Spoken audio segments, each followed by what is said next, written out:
आज हम इस बात को यहाँ घोषणा कर रहे हैं कि अब अप्रैल से हम शिक्षा मित्रों को 18,000 रुपया देंगे। योगी आदित्यनाथ ने शिक्षा व्यवस्था और महिला सशक्तिकरण को लेकर 2 बड़े ऐलान किए हैं, जिनका असर केवल सरकारी फाइलों तक सीमित नहीं रहेगा, बल्कि प्रदेश की बड़ी आबादी पर सीधे तौर पर पड़ेगा। खबरों के मुताबिक अप्रैल 2026 से शिक्षा मित्रों का मानदेय बढ़ाकर 18,000 रुपए करने की घोषणा की गई है। इसके साथ ही गांव की बहू बेटियों को आत्मनिर्भर बनाने के लिए 10 लाख रुपए तक का ब्याज मुक्त लोन देने की भी पहल की जा रही है। शिक्षा मित्र लंबे समय से मानदेय बढ़ाने की मांग करते रहे हैं। मानदेय 18,000 रुपए होने से हजारों परिवारों की आर्थिक स्थिति में सुधार आएगा।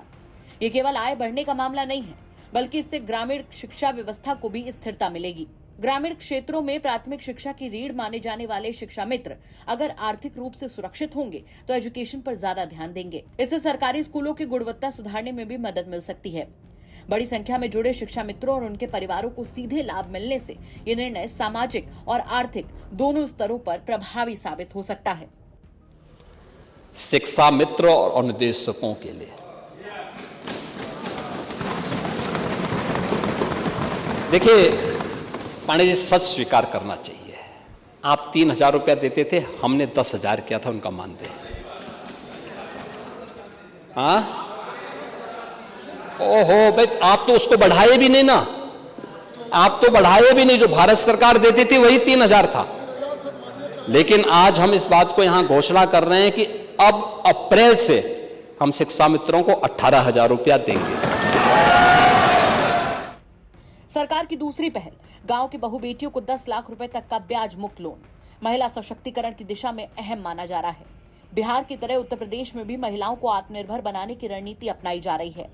ब्याज मुक्त लोन से महिलाएं स्वरोजगार, छोटे उद्योग, डेयरी, सिलाई, कुटीर उद्योग और दूसरे व्यवसाय शुरू कर सकेंगी। ग्रामीण अर्थव्यवस्था में महिलाओं की भागीदारी बढ़ने से परिवार की आय बढ़ेगी और आर्थिक निर्भरता कम होगी।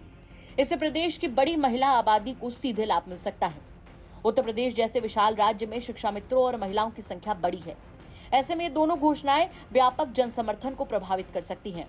शिक्षा मित्रों के मानदेय बढ़ाने का मामला काफी लंबे समय से चल रहा था और इसको लेकर कई बार प्रोटेस्ट भी हो चुके हैं, जबकि महिलाओं को ब्याज मुक्त लोन देना सामाजिक रूप से मजबूत फैसले के तौर पर देखा जा रहा है।